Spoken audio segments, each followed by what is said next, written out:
Okay. Is Miss Christine Price in here? Okay, and is Miss Carla Howell here? Can I get you to step up right here for a second? I can ask you a question.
Thank you. I'll call our work session to order. I think everybody is here, so roll call, please. Chairman Smith, Here. Mrs. Black, Here. Mr. Connor, Here. Mr. Doherty, Here. Mr. Groen, Here. Mrs. Haddon, Here. Mrs. Jones, Here. Mr. Keene, Here. Mrs. Schaefer, Here. Mr. Slater, Here. Ms. Thomas, Here. Superintendent Dr. Robertson. Here. Okay, I think everybody has a copy of our work session agenda. I want to just in the beginning here just share a couple of things with you on this work session agenda under presentations, which would be item number 3. You see that? Everybody see that? Opportunity 2030. You see that, Ben? I'm sorry, which one are we? On the work session Yes, agenda. sir. Sorry. Thank Okay, we're going to push that off to our next meeting because we just got a lot of ground to cover tonight. So we're going to push that item off to the next meeting. And then yes, and then slide on down to item number 5, A. Item number 5A. Staffing issues, exceptional ed, and budget. You see that? We're going to move that to board matters at our 6 o'clock meeting. Does all that make sense? Yes. Okay. I'd like to welcome everybody here. We got a good crowd. Thank you for coming. We have a lot of people that have signed up to speak tonight. We have a policy with regard to how we allow the public to be recognized and speak, and we're going to follow that policy exactly the way it is written. Some of you have signed up for different items, and if you are here to speak to the Centerstone item, and many of you are, some of you are here to recommend that MOU be continued. Several of you, I want you to know that you'll be given a collective 10 minutes. So there may be 20 of you. I'm not sure if Ms. Jones will be going over that here in just a second, but you'll be given a collective 10 minutes. So you guys are going to have to decide how you're going to utilize that 10 minutes. Conversely, if you're here to speak against reaffirming the MOU, you'll be given a collective 10 minutes. If there is more than 3 of you, if there's only 3 of you, then you will be given your 3 minutes, just like our policy states. Also, we've got some folks that want to speak to a different topic. For example, some of you want to speak to mental health in general or suicide prevention in general. And you'll be given 3 minutes, but I want you to understand, you can't talk about Centerstone. So to make sure that that's very, very clear. We have some students here that have asked to speak. You students will be given 3 minutes. I'm gonna take liberty to make sure you students get at least your 3 minutes. So with all that being said, I'm gonna turn it over to my vice chair, Ms. Jones. Okay, before we get started, well, yeah, 'cause it's a lot going on today. So I'm going to read the delegation statement once. When I'm done with this statement, it applies to everyone that will step to this mic for your time allotted to speak, okay? After I read the statement, then I'm going to go in the clusters based off of topic, and then we'll go with further directions from there. So, thank you for your interest in addressing the Hamilton County Board of Education. During your presentation, please address the board as a whole, not individual board members or administrators. Also, please do not present complaints or concerns you have about an individual employee of the school system. If you wish to voice those complaints and concerns, you should contact the central office and ask for a meeting with the superintendent, since the superintendent is responsible for individual employees. Please limit your remarks. Our general statement always says, please limit your remarks to 3 minutes. I will tell you when you have 1 minute left. And when you come, we need you to state your name, your topic, and your address. Now, for the 918 public comment section, we have currently 14 people signed up to speak on the topic of Centerstone. We're going to give 10 minutes to the pro side, as Mr. Smith stated, and 10 minutes to the con side.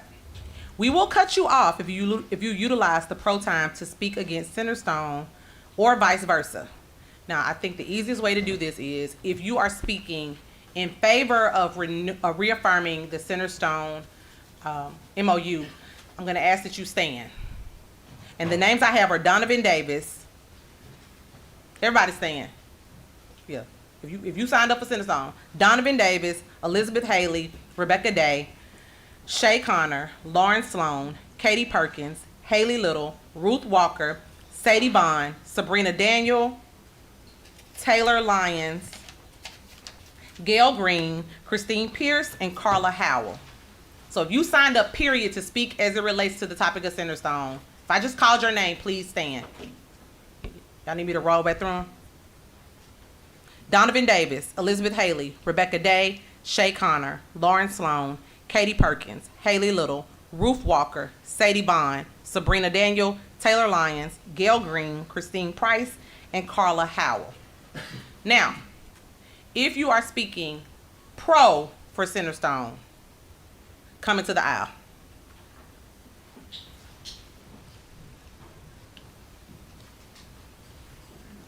Madam Vice Chair, Mark is, I think he has his own time at the end, if I'm not mistaken.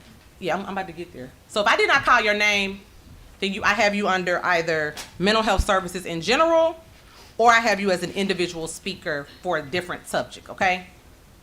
Brenda, I'm sorry, you raised it. My concern is that I've heard them say that if I was going to speak at Centerstone at all, that I needed to be in the Centerstone category and not mental health supports. So are you speaking in support of mental health supports or for Centerstone specific? In support of mental health supports and Centerstone, but I'm gonna mention Centerstone in my conversation, so I wanted to be able to be in the Centerstone line. You're a direct person.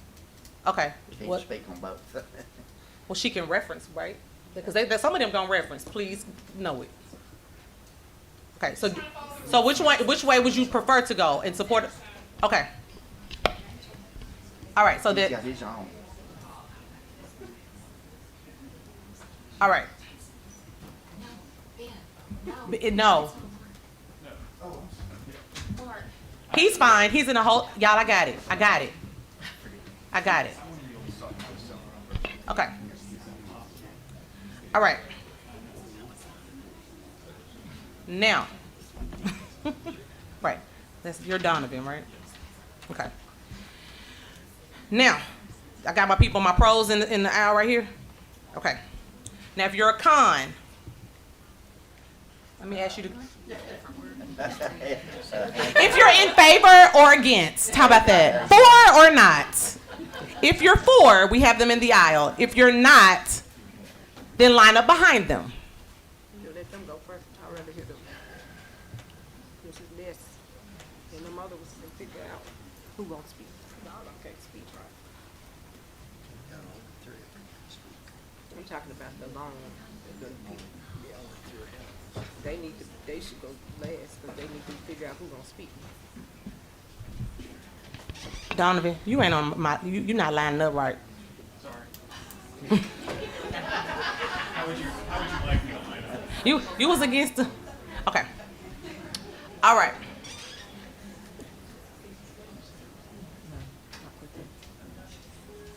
Who doing the time? Marriott? Yeah. Lord, I can't even. So they got to figure out who's gonna be their spokesperson. So who's gonna be your okay. Well, yeah, you know what? This is a whole lot going on. They should go Okay. They need to huddle up. Do you all, okay, so pros, fours, step to the side right here. Huddle up, figure out who's going to be the top person. Spokesperson. There you go. There you That's what y'all go. need to do. And then let Against. Come over, step up for me. Come over here, huddle up, figure out who's going to be your spokesperson. everybody can speak. You got it? Like, are you going to have, you got to split up, or you going to?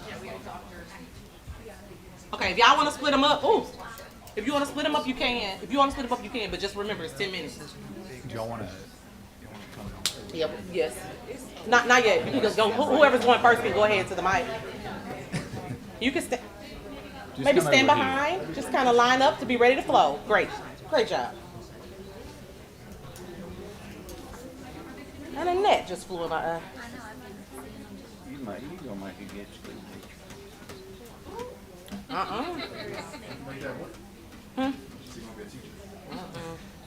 I'm headed towards retirement.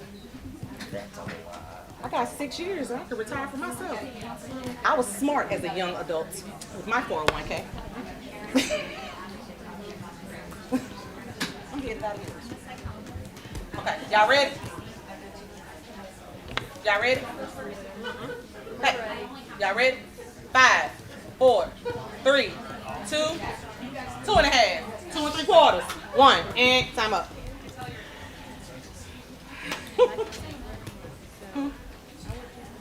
I'm actually a social worker. An LMSW. But I do like order. Now, we have at the podium, we're gonna start with Miss Green is gonna start. Is that who's starting? I mean, I saw you there. Are you starting? Yes. Okay. You ready? Okay, yeah, just to reiterate, each group is going to get 10 minutes. I will say when there's 1 minute left. All right. Do we want everybody to go ahead and announce themselves real quick, or do we, did their names or what have you? Name, You wanna- address, and That's before the time. before the timer. Before Go I start ahead. my timer. Yeah. Gail Green, 212 Grayson Road. Rebecca Day, 1335 Acelinger Road. Christine Price, 1211 Laurelwood, East Ridge.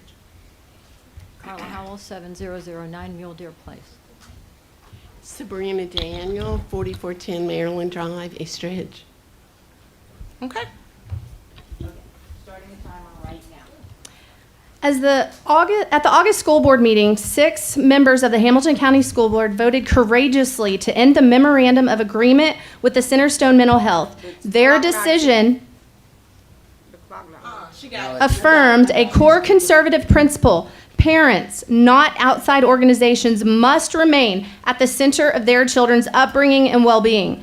We acknowledge that some principals, teachers, and families have expressed concern that ending this agreement will leave students without needed support. We do not dismiss these concerns. Student well-being matters deeply, but the reality is that Hamilton County Schools has already invested $22 million per year to hire more than 250 student support coaches, counselors, and social workers. They also receive just under $1 million annually in federal Title I and Title IV funds for 10 additional student support service positions. That's over $23 million every year dedicated to mental health services within our schools. The conservative position is firm. Hamilton County is not abandoning student mental health. It is already invested at record levels to support our students.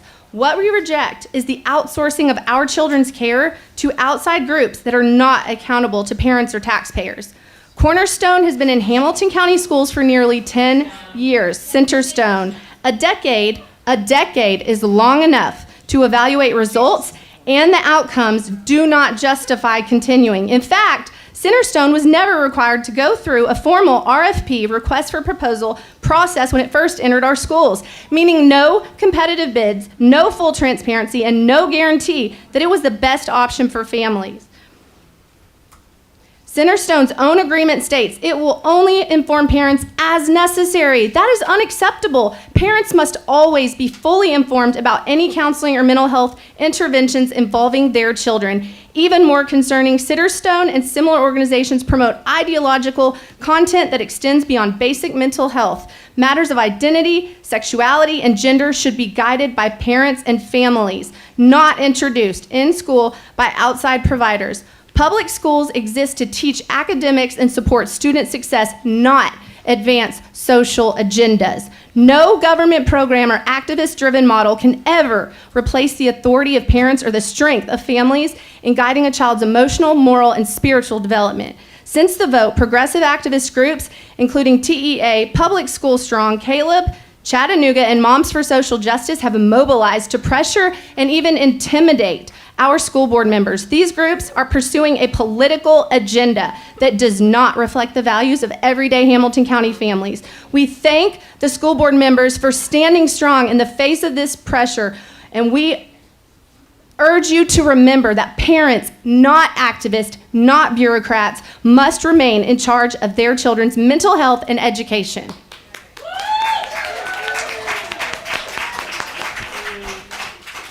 Ms. Day. Ready?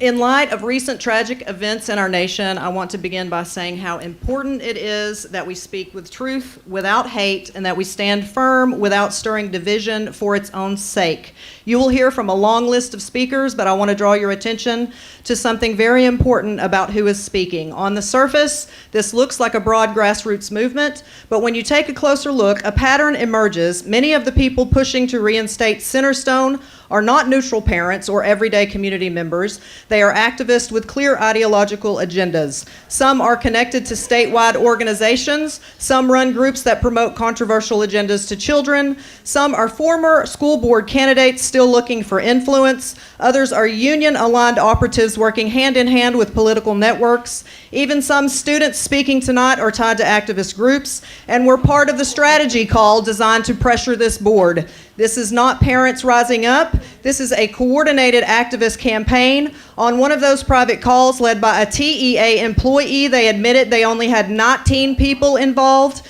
They admitted parents were not the ones leading this. They admitted they're using their relationships with certain board members to plan political strategy, not to help children as they claim. Meanwhile, they are running pressure campaigns, organized emails, coordinated signs, scripting talking points, all designed to create the illusion of broad support.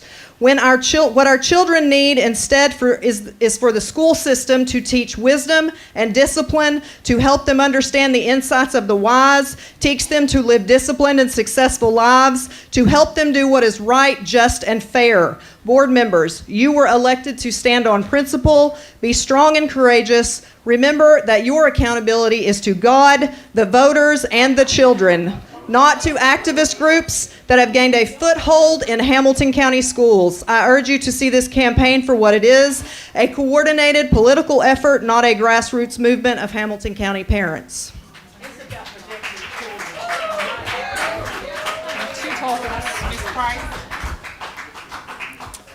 Ladies and gentlemen of the board, I'm Christine. I live in Hamilton County, and I haven't been involved with Tennessee politics before. Seems like every other week there's some news article about some niche topic I care about, like single staircase multifamily building permits being allowed. And I'm like, great, this is exactly what I would vote it for. My cares and concerns and values are being represented. There's a lot of people like me. People who see you, our elected officials, as competently leading the future of our schools. The school board recently made the wise and voter-supported decision to cut ties with Centerstone. This company puts ideological goals pushed by national organizations, ahead of the actual well-being of Hamilton County children.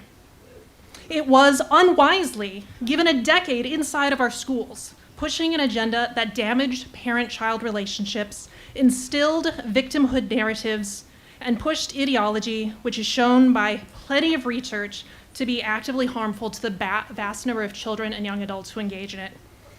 It has not only been ineffective in its stated goal, it has been actively harmful to the children who have come under its care.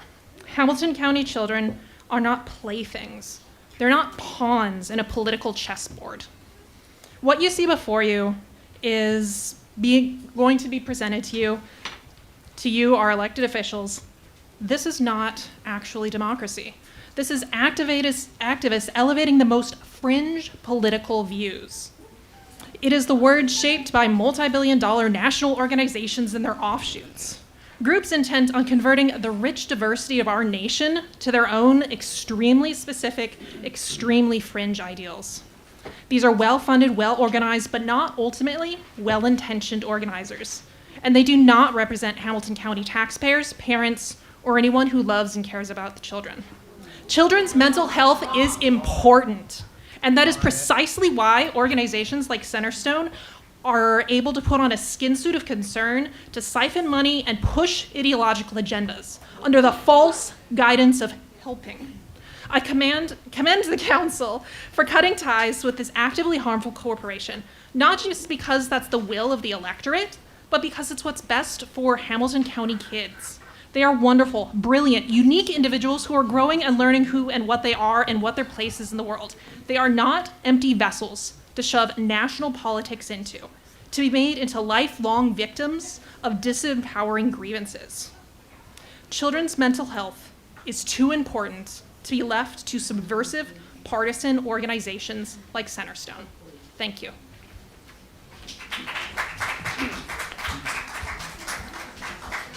Thank you to the school board and for the citizens here for allowing me to speak. I stand against use of Centerstone or any organization that is working to advance a political agenda in schools that is contrary to the deeply held beliefs of other taxpayers in the district. If someone wants to preach that littering is bad and picking up trash is good, well, I've never met anyone in my life who would have any issue with that. So I don't see a problem with that. I personally oppose the advocacy of 1 minute gender left. ideology and the other things that Centerstone has been doing with minors. But it is particularly offensive when it is done on the dime of taxpayers who oppose it. Now, here I will depart perhaps from some of my GOP friends. I would also oppose using taxpayer funded school programs to push a conservative agenda if it is opposed by other taxpayers in the district, no matter how much I might agree with it. We already have plenty of divisiveness in America and in the world. We don't need any more of it. In the name of civility, respect for others, points of views, parental rights, and simple fairness, we must not allow the advocacy of any agenda that is opposed by taxpayers, especially when it is deeply, viscerally opposed, to stand. I urge the school board members to abide by these sacred American tenets of fairness and justice and reject an MOA for Centerstone. Thank you. That's time. So she ain't even. You're, I thought you all divided that up. I'm not. I'm just.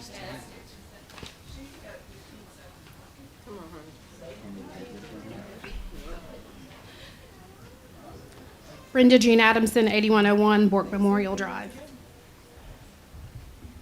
Sadie Vaughn, 7477 Commons Boulevard. Ruth Walker, 1662 Capona Trail. Shay Connor, 1105 Hanover Street. Haley Little, 271 Acorn Oaks Circle. Donovan Davis, 1051 Winwood Road, East Ridge. I'm a Hamilton County resident and former teacher and the former principal of Woodmore Elementary School. I'm here today to urge you to reconsider the decision to remove Centerstone from our schools. When I served as principal at Woodmore, Centerstone was not just an outside partner, it was a lifeline. Their counselors provided consistent, daily support to students who faced challenges far beyond academics. They built relationships, created safe spaces, and offered continuity of care that cannot be replaced. This became especially vital during one of the darkest moments in our local school history, the Woodmore bus tragedy. In those days and months that followed, Centerstone's presence was invaluable. They walked with us into classrooms, sat with grieving children, supported families, and equipped teachers with tools to care for students in crisis. Without Centerstone, the path to healing would have been far more difficult. I also want to share with you something personal to me. While I was principal, one of the Centerstone staff members, Jashari White, recognized signs in me and encouraged me to seek additional treatment and support. Because of her insight and her encouragement, I was able to get the help I needed to work through my own trauma. I will always be grateful for Jashari White and the support of Centerstone. This is the kind of impact that Centerstone brings into our schools: hope, encouragement, tools, and support. Today, our students continue to face trauma, poverty, and instability. Removing Centerstone does not just end a contract, it disrupts continuity of care for the very students who need it most. That burden falls back on all school staff members, from the cafeteria to the front office clerical staff to the nurses, ed assistants, school counselors, teachers, administrators, bus drivers, and after-school workers who are already stretched too thin and cannot fill this gap alone. This is not about being right. This is about doing what is right for our students.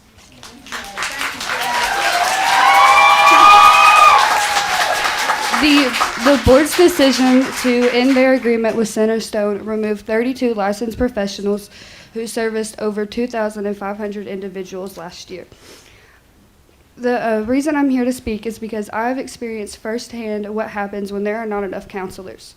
A little over 4 years ago today, my hometown, Waverly, Tennessee, experienced a devastating flood. By 8 a.m., the water was at the tires of my car, and before 8:30, my car was floating in the backyard. 21 of our friends died that day, including my childhood neighbor, who was only a freshman. It took nearly 2 years for me to go back home and for us to recover, and during this time, my grades, my mental health suffered. I needed help advocating for me and my family. I needed help. I needed resources, but there was a lack of them.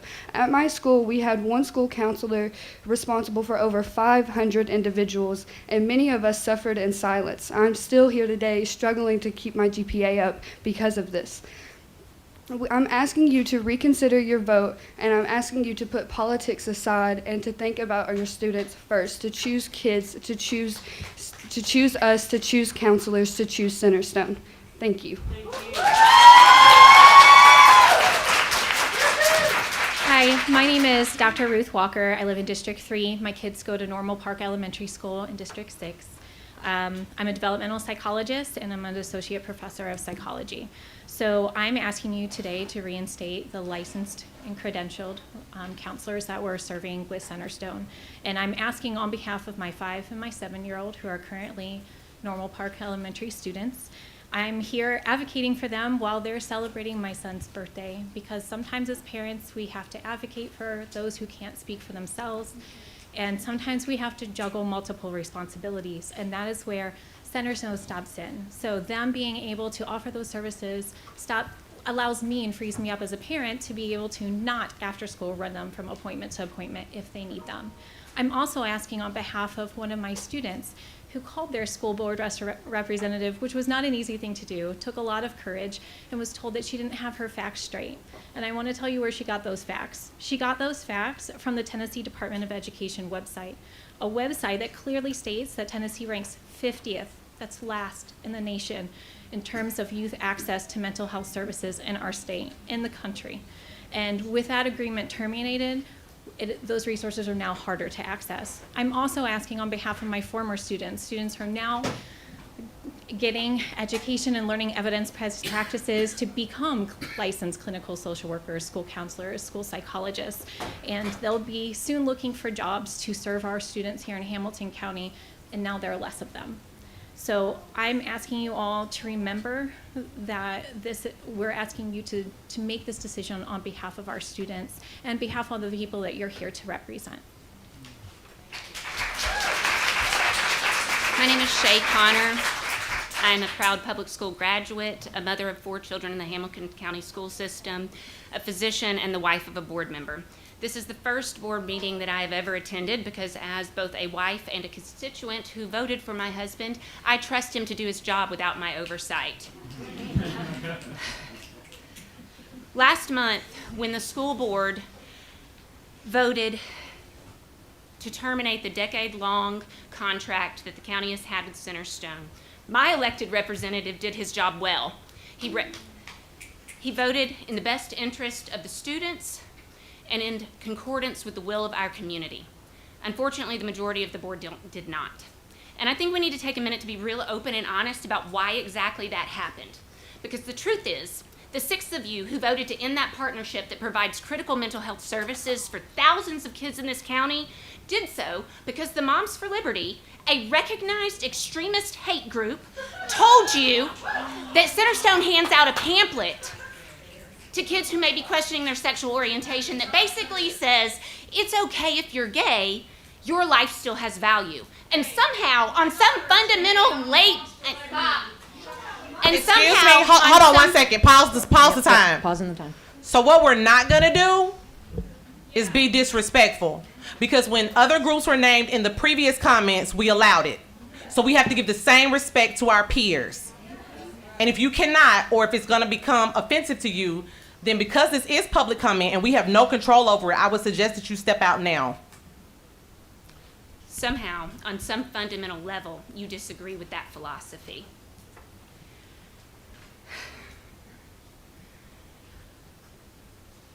And now I lost my train of thought. I will just end, in the interest of time, by saying this decision will have irreparable consequences for children, families, and our community. And each of you has to take responsibility for that. When the next preventable tragedy occurs, and it inevitably will, the blood will figuratively be on your hands, but it is me and my colleagues who will literally have to wash it off of ours.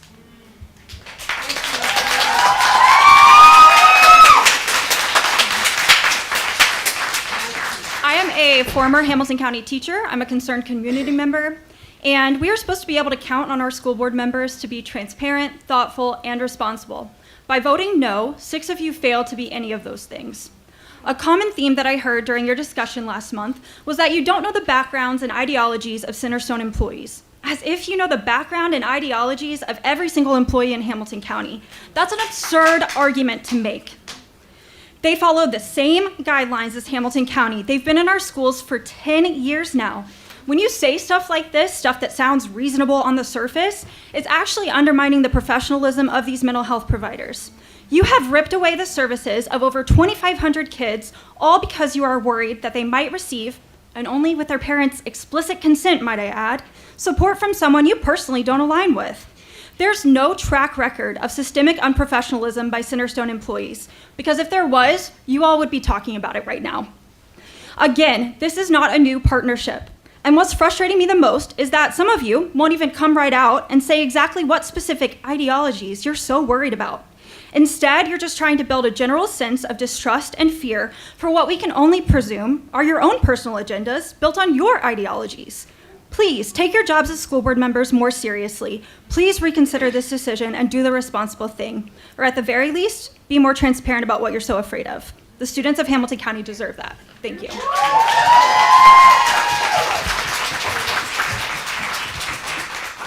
I'm a school counselor. 1 in minute. East Ridge High School. Thank you.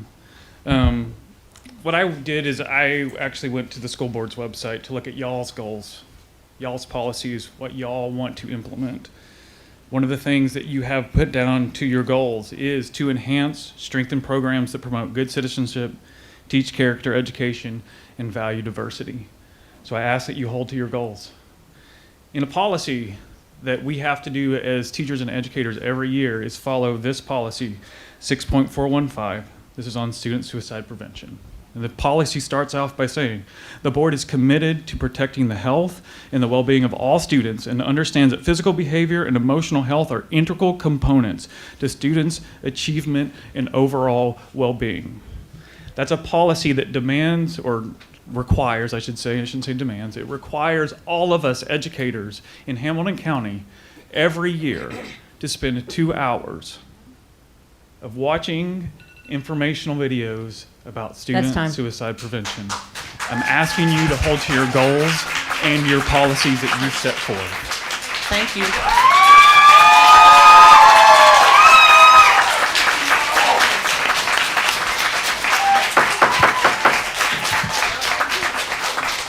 They got the track too. I mean, I'm thinking they do both of them.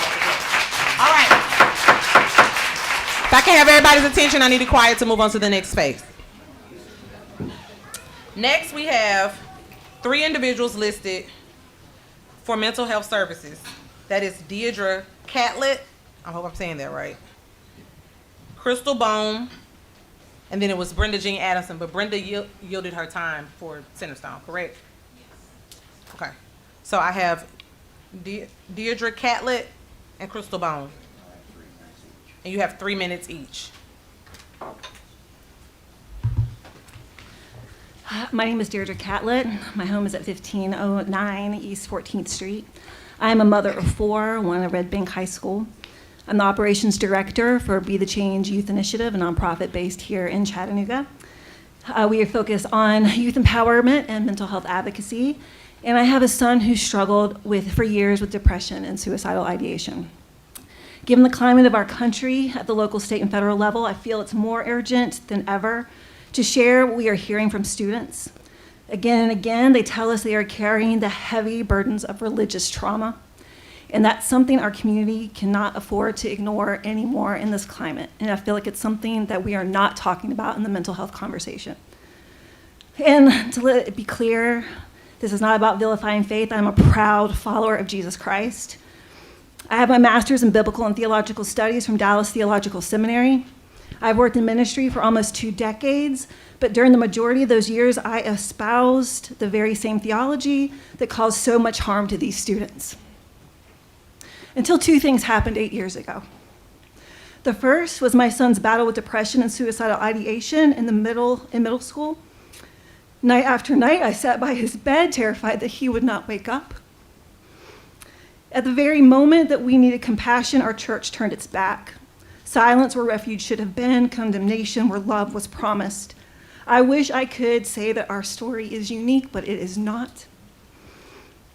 In the last 8 years, we have met countless families who have faced the same thing: dismissed, shamed, told their pain was weakness or lack of faith, and students condemned to hell for their sexual orientation. The one place where we were told we could find hope became the very place that broke them. And I bring this up today because I fear that those same harmful ideologies continue to influence the path that we are taking in this community as a country. The second was a gentle reminder from my daughter, who started to be the change when she was 15. And she thought she would tell me that my well-intentioned beliefs were in reality hurting people instead of helping them, and resembled nothing of Jesus. It's humbling to have your child call you out, but I'm so grateful that she did. I'm so grateful that I listened. I wish she was here tonight to speak to you, but she's actually speaking at an event for suicide prevention awareness downtown. Lastly, and maybe most importantly, I implore you to listen to the youth in this room, the youth in our community who are most vulnerable right now. They're absolutely incredible. Their voices should be heard, their words should be given great weight. Our kids are in crisis, and they deserve policies that provide real mental health support while protecting them from harmful ideologies masquerading as solutions. Thank you.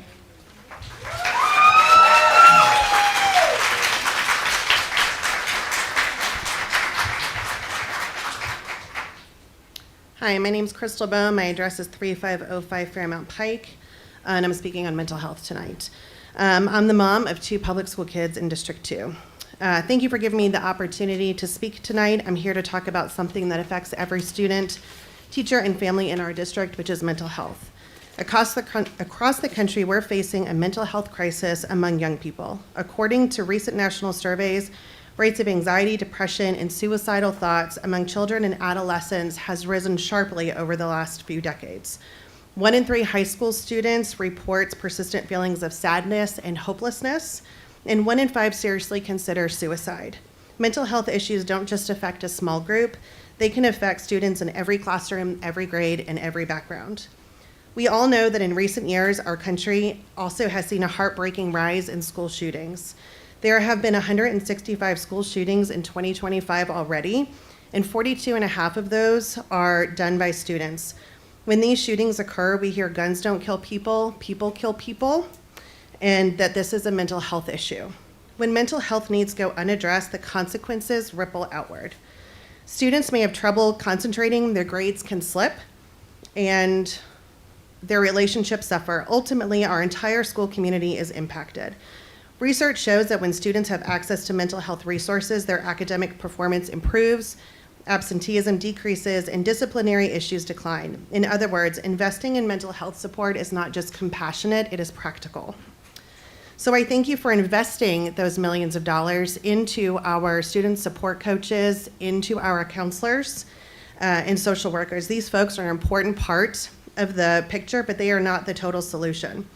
Our school counselors focus on academic support, career guidance, and general student well-being. They help students with short-term concerns like stress, peer conflict, and study skills.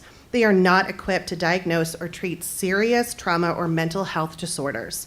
On the other hand, licensed therapists provide long-term therapy and are trained to diagnose and treat mental health disorders such as depression, anxiety, and PTSD. They hold a master's or doctoral degree in mental health field and are licensed by the State Board of Mental Health and can offer individual, group, or family therapy. and may collaborate with psychiatrists when medication is needed. School counselors support students' everyday challenges within the school environment, while licensed therapists provide more in-depth clinical treatment for mental health conditions. Both are important and often work best when they collaborate. Knowing this, it's so important to make resources accessible to our students. Private therapy is expensive. My daughter needed therapy last year. I was able to take her to Roots Counseling. It was $125 a session, and every week I would have to take my daughter out of school early in order to make her appointments. Now, I am so grateful that I had the money and the time and the resources to make that happen, but as we know, that is not the same for all families. Having a school-based therapy program is incredible. Was that my time? 3 minutes. Bring back Centerstone. Thank you. Okay. Next, we have individual speakers, starting with our student speakers. Reed Hampton, Molly Hampton, and Sophia Berestecki. I was getting it. I had to sound it out. And you each have 3 minutes individually, okay? Reed Hampton, 1229 Mountain Brook Circle. All children thrive and experience a future without limits. That's the goal. Last month, this board made a decision that cannot stand. So tonight I rise to ask in the most urgent of terms for you to restore Centerstone services immediately. Not next week, not next month, today. This board has abdicated its responsibilities to its constituents, to families, and to students by knowingly and willingly choosing to discriminate against one group of students. One group of students who are objectively the most at risk for mental health crises. To do so, you cut mental health services for every student. This decision to target one group of vulnerable students was a dereliction of your duty. Centerstone's therapists have one ideology: to protect and to serve all their patients and to ensure their mental health and safety. Full stop. That should also be the school board's ideology: to protect and serve all students. To ensure that all students receive services, Centerstone commits to providing appropriate help to their LGBTQ patients. That is what members of this board have expressed concern about.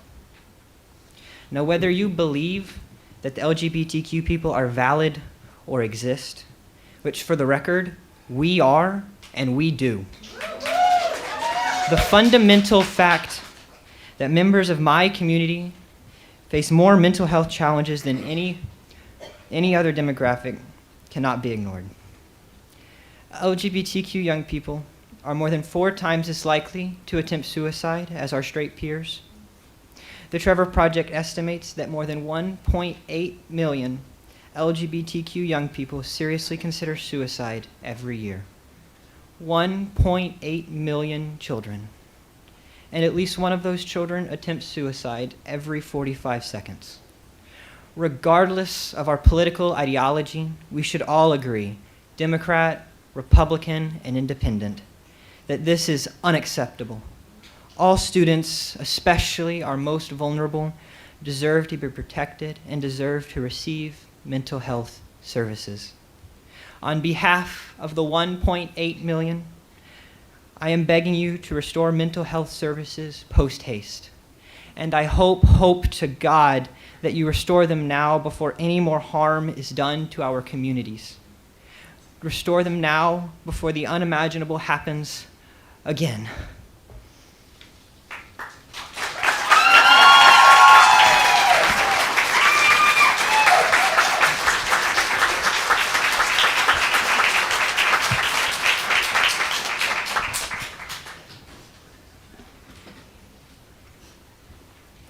Good evening, members of the school board. My name is Molly Hampton, and I'm a 16-year-old junior at Signal Mountain Middle High School.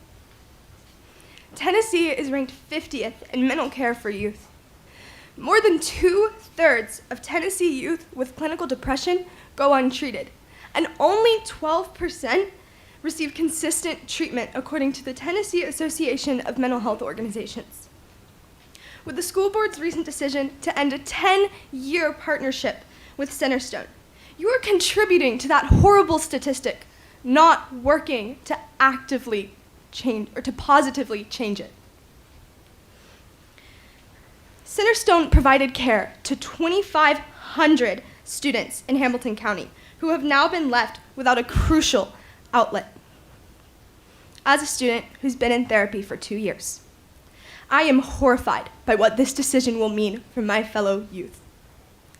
I am fortunate enough to have the ability to seek counseling outside of Centerstone, but some of my fellow students aren't so lucky. Counseling for my anxiety and my OCD has helped me to become a better student and a better member of my community. This is the kind of help that Centerstone offered in 32 schools. Taking that away will detrimentally affect students' psychological safety.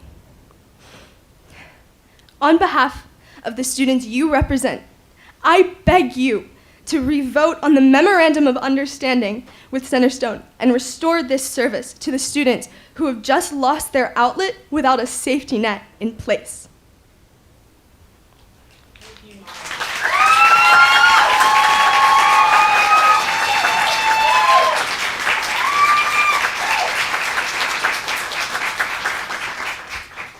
Good evening. Thank you for this opportunity to speak today.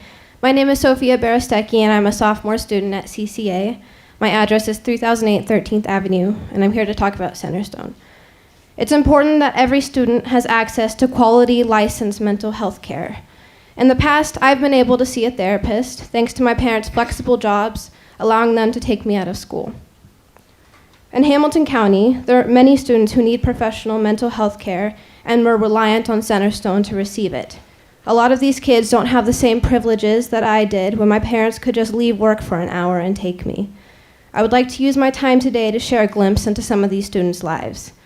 I spoke with a 16-year staff member from a Title I school. I'll keep both anonymous. They told me about kids whose guardians worked all the time, kids with incarcerated parents, a kid whose parents died in a fire, kids who experienced gun violence. All of these students have immense trauma and circumstances that make it impossible for them to attend counseling outside of school. In many cases, especially at this Title I school, the regular school counselors are not enough. The decision to terminate the MOU with Centerstone confuses me.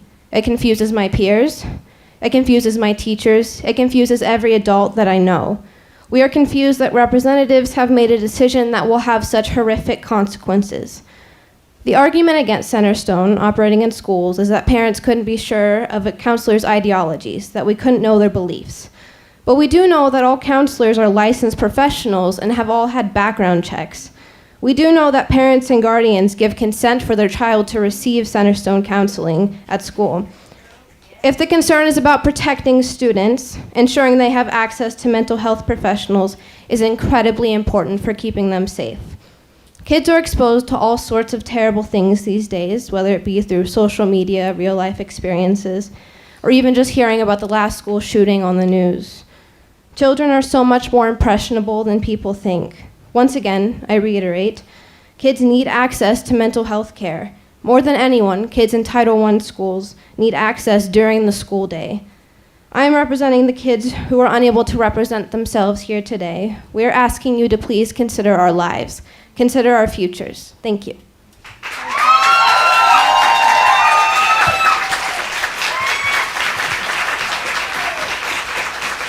Carol Smith.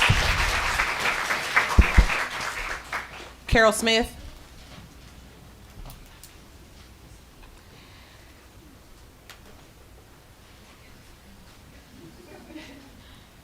Now, these are the individuals that are speaking on topics differently from Centerstone or mental health.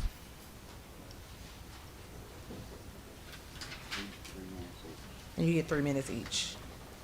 State your name, address, and your topic. Yes, my name is Carol Smith. My address is 2436 Class Street. My topic is the ideological focus in our schools.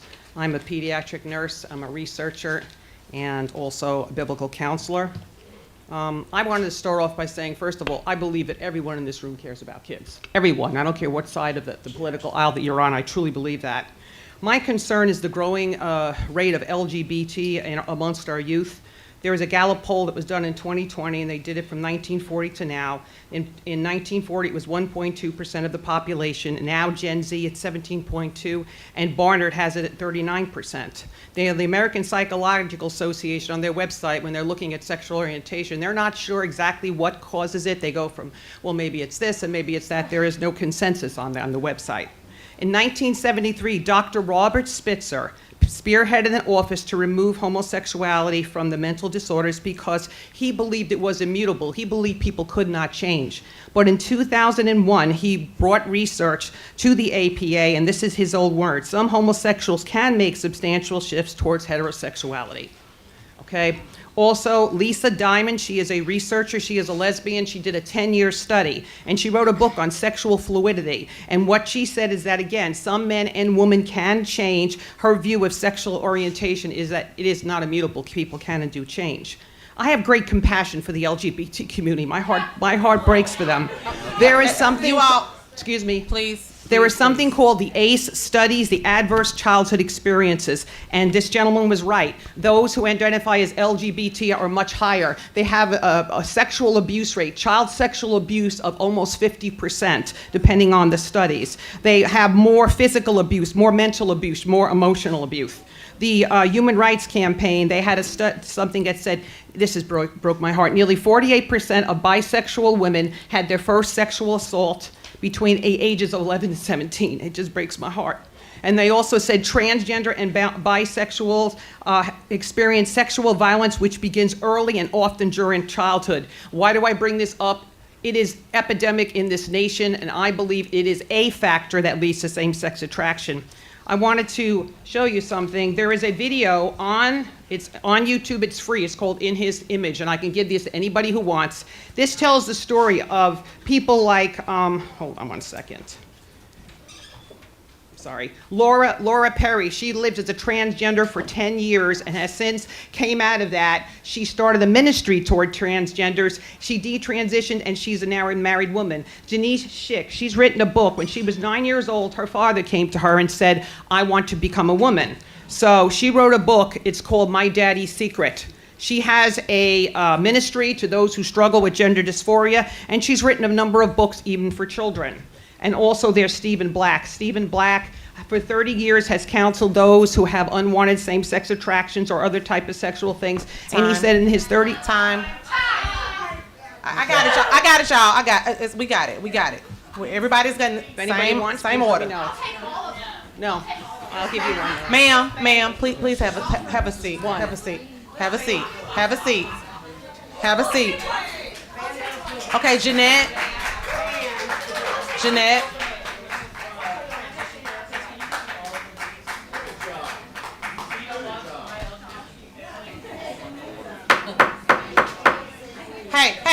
Hey. Excuse me, everybody.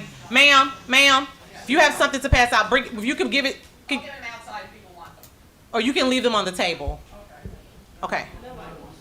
Go ahead, Jeanette. Okay, thank you. Jeanette O'Markell, 6731 Flagstone Drive. I'm here to talk about our educators' concerns this month. Chairman Smith and board members, thank you for the work you do on behalf of our schools. Each month, you make decisions that affect nearly 100,000 students, staff, and families in Hamilton County. That is a tough place to be. The way those decisions are made matters as much as the outcomes, and educators are concerned about that. Last month offered a very clear contrast. Your update to the cell phone policy was thoughtful. It was deliberate. It was discussed over multiple meetings. You sought feedback, and you set a timeline that gave schools, students, and families about 6 weeks to prepare for that change. That process was wise, and it allowed for a smooth transition that is still happening. That same night, however, the decision not to sign effectively discontinuing an MOU related to school-based mental health services was handled very differently. The discussion was held in a very short period of time,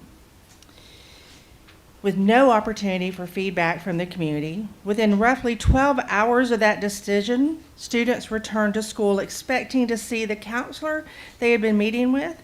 Staff and families had not been informed. There was no transition window, no opportunity to end services responsibly, and no guidance for teachers about what to say when students inevitably asked why they were no longer meeting with their counselor. As the school year was just beginning, 2 weeks, many teachers had not had the needed time to build the kind of relationship that makes difficult conversations possible. The result was preventable anxiety for students and additional strain on staff that rippled across the schools and classrooms and affected students' focus and learning. Educators' concerns are about children. Students cannot learn at their best, as we know, when they have emotional health needs going unmet. Parents can't fully engage when they feel their child is struggling without support. My request is simple. Apply the same thoughtful process you used for the cell phone policy to any decision that ends or changes student services. That means providing a clear timeline, ensuring communication with families, preparing staff with guidance, and creating space for transition. I respect the complexity of your role. I'm not here to debate the value of mental health services tonight because you've already heard that, but to ask for a consistent, student-centered process. Thoughtful planning protects students and equips staff to serve them well. Thank you for your time.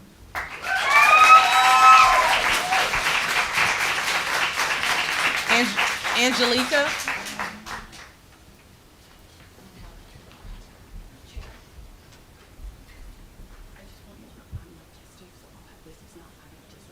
Okay.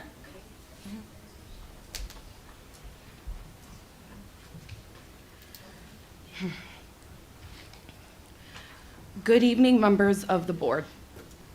I want to begin by naming the recent Supreme Court decision. Can you say your name? Sorry. Can you say your name and your- Sorry, guys.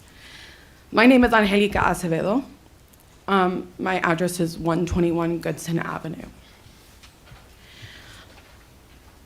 I want to begin by naming the recent Supreme Court decision that expanded the power of ICE to engage in racial profiling.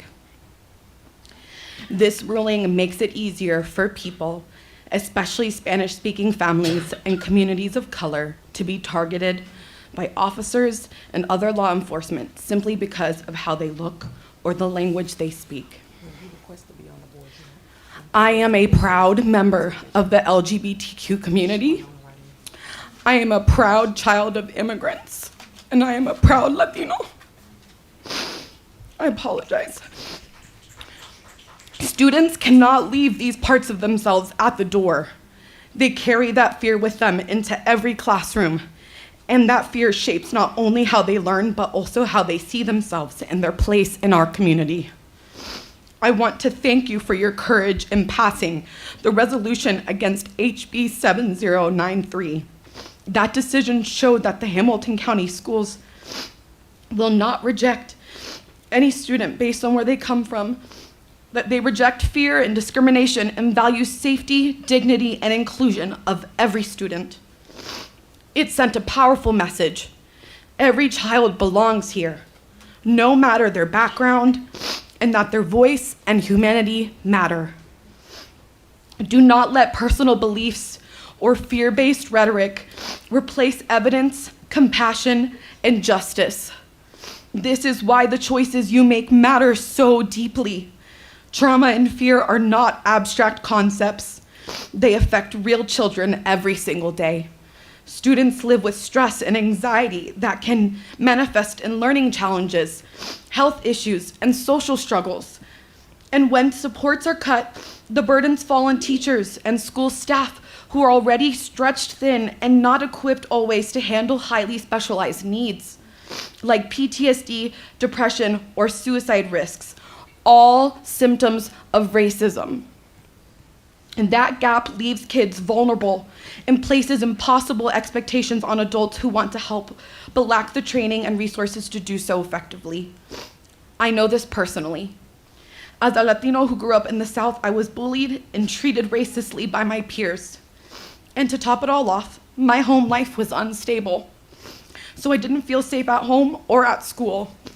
That constant fear and lack of safety deeply impacted my sense of self, my learning, and my future. I became very depressed, and at 13, I attempted to take my life, a decision I could never take back if I had succeeded. The truth is, I survived because I had access to higher level mental health support when my school counselor could not meet my evolving needs. Thank you for your time. Thank you.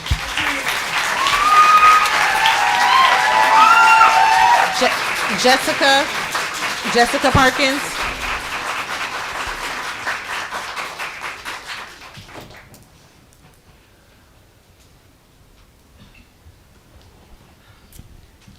Jessica Perkins, 6564 Deep Canyon Road.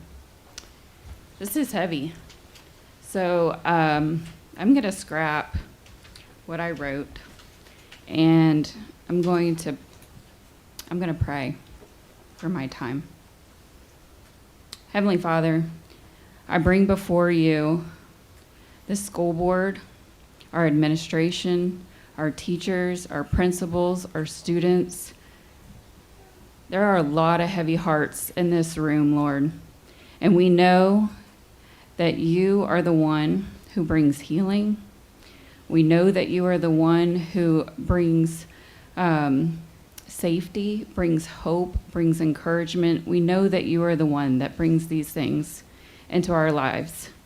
Lord, I pray for these students. They are going through a lot of things that we didn't have to go through when we were younger.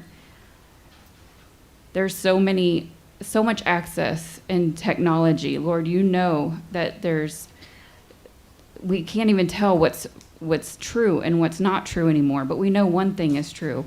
We know the Bible is true. We know that everything in the Bible is true, and that we can go back to that is where our hope comes from.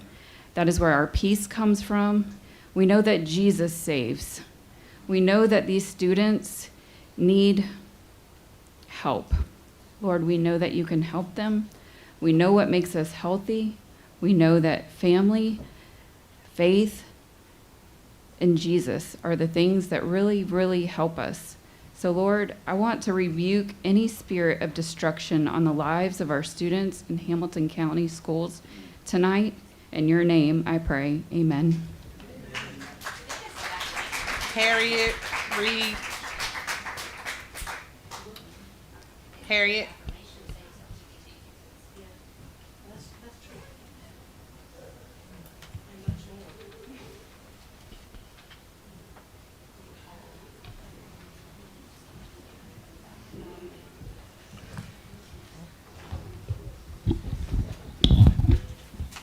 Hello, I'm Harriet Reed. My address is on file.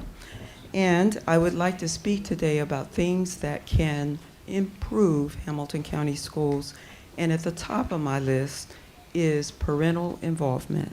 And I really think that we need to rethink ways to get parents involved in school, not only for their mental health and other issues, but for every issue.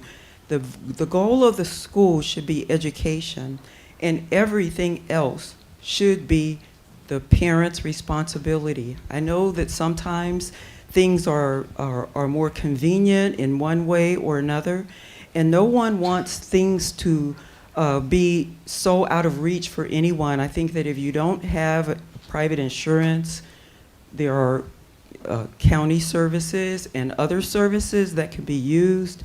During the evening hours even, there are counselors who have that available. But let me just say that in Hamilton County schools, there's a lot of things that are going on that I think are stymieing education. I know that we're in a technology age, but with, for example, giving children, primary school children, Chromebooks, they don't learn penmanship. And there is a connection between writing and thinking, and we need to make sure that children have critical thinking skills, and that by the time that they're in the 3rd grade, that they're actually able to read, and as their reading improves, they're able to learn critical thinking skills, because this allows them to not be indoctrinated about anything. So no matter what you think is the right thing, whether it be over here or over here, we need to ensure that students can go and read about it on their own. And we're not equipping students to do that. What we're doing is we're telling students things to make them believe. And I'll just give you a quick example. I went to school, grade school, in the 60s. And in that private school, they taught that, you know, slavery was awful and that black people had been put in this position and white people, you know, all these things that was in the history book. What my parent told me, and my mother and my father, and encouraged me to learn, because we were all born in Birmingham, Alabama. My parents raised in Jim Crow South, okay? So what they told me and what they taught me to do is to go research it. And I found out that black people, free men, had slaves back in the day. Also, who do you think sold the slaves from the coast of Africa? Okay, these were black people. So you can't just look at one race or another race and call that race evil or call those people evil. Time. Thank you. Melanie Stover. Melanie. She's sick. Okay. Okay. Miss Mark Herndon. Mr. Herndon.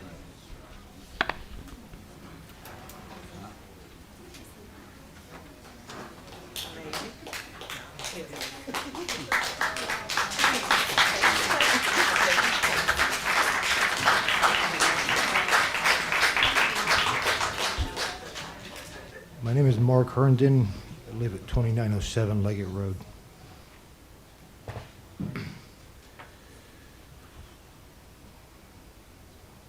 What an unexpected opportunity we have. We get to set an example for our youth, set an example for other districts in our beautiful state. My hope isn't to change your mind in regards to your concerns. Your concerns are valid. Your concerns are shared by others.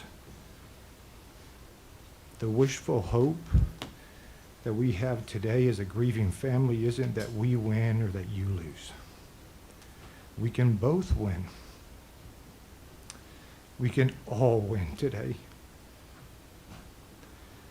But it starts in situations like these. I don't know how much we will need to lose before we change the path that we're on. We can't lose sight of the destination of this path, which is our children. Your concerns about the services offered, the accreditation, the oversight, the methods, all of those. We've had this service for 9 years. I suppose in part you ran and were elected to this seat because you believed in making our school system better than it was before you got involved. Some of you haven't been involved for a long time. Your long-term involvement only confirms that you want to do good for our kids. Unfortunately, you now navigate the difficult task of supplying our children with the best education we can, while at the same time ensuring that our political landscape doesn't harm our children. You may not have realized how important this issue was to some of us.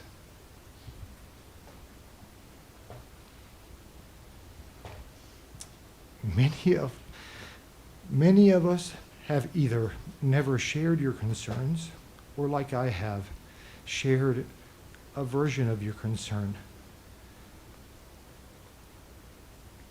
This week alone, in our community, not in Utah, not in Nashville, here, We had 2 instances that I know of that fortunately did not turn tragic in our schools. And as many services as the Constitution allows you to add, please add. Do not allow this gap to continue, please. For the sake of the ones that could care less what you decide right now, for the sake of the ones who don't realize that they need help. Do not set this as an example to our children. They don't do what we say. They do what we do. Please, I'm not asking that you resign your political, religious, or moral standard. I am asking that you see that there are too many who do not share that concern and are pleading for help. Hold on. I'm the timekeeper. So just press pause. And out of respect, because if it was you and you were in his situation, I'd let you finish. No. We don't need to understand all of their needs. Those needs grow daily. Let's not give them another reason to need these services. Our children they need to see some glimmer of hope. Please address your concerns. Just don't rob those that don't agree with you in the process. We are either robbing them or we are letting them get robbed by not reinstating the service that was available. Our kids aren't a bargaining chip for our political or religious advantage. Please vote to reinstate Centerstone's MOU. Let's figure out how to add services humanely and constitutionally. Thank you.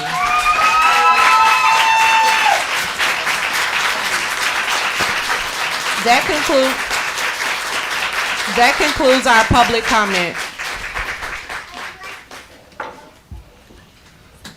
Thank you, Ms. Jones. Thank you to all of you that spoke, all of you that didn't speak, but thank you for being here. I believe with, I don't even remember who said it, but the comment that all of us care about kids, about young people, or we wouldn't be here. So I think that's the one thing that we can all agree on. We don't have a lot of time left here to get into to our agenda. If somebody has a burning desire to talk about something, we've got about 5 minutes, and then we'll need to take a brief break before we get into our regular monthly meeting. So I'll ask my peers here on the desk, does anyone have a burning desire, something you'd like to pull off the agenda? And we got about 5 minutes, and then we'll have to take a brief break. So, Chair, the only thing I would say is, are you doing? Typically, at this point, you do committee updates. Are you going to save that for a different time? We'll get to that.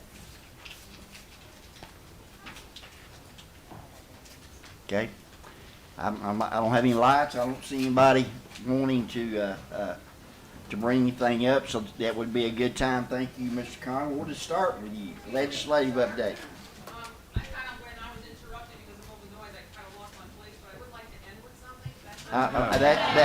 We can't do that. I just ended public comment. You can send it an email.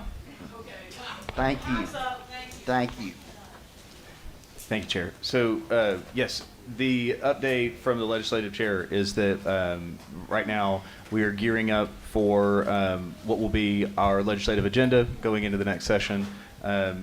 I should note that 9 of us will be delegates for the TSBA delegation that is held at the end of our board conference. That'll be in November. And other than that, there's no pressing issues. The 114th will reconvene sometime in January. Okay. So coming on down, policy. Our meeting is September the 29th at 4:30. Setting in September 29th at 4:30. Okay. Finance. We will look to schedule a finance meeting next month, probably towards the end of the month. I'll work with everybody in the best available time slot. Okay. Facilities.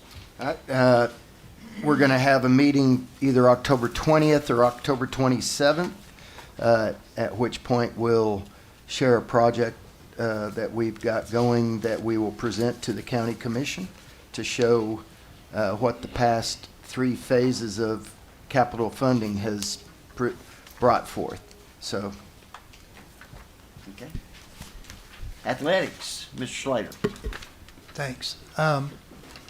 Coach Tim James and I and Scott Bennett, we've sort of been working on a vision statement and a mission statement, so I'm not going to take the time to read those, but if you do want to read them, I'll just set them up here during the break and you can come look. Okay. And Mr. Grown, transportation. No update. No update there. Okay, good. Okay, anything else? Because I'm going to adjourn us for about a 10-minute break. Okay? Our work session stands adjourned.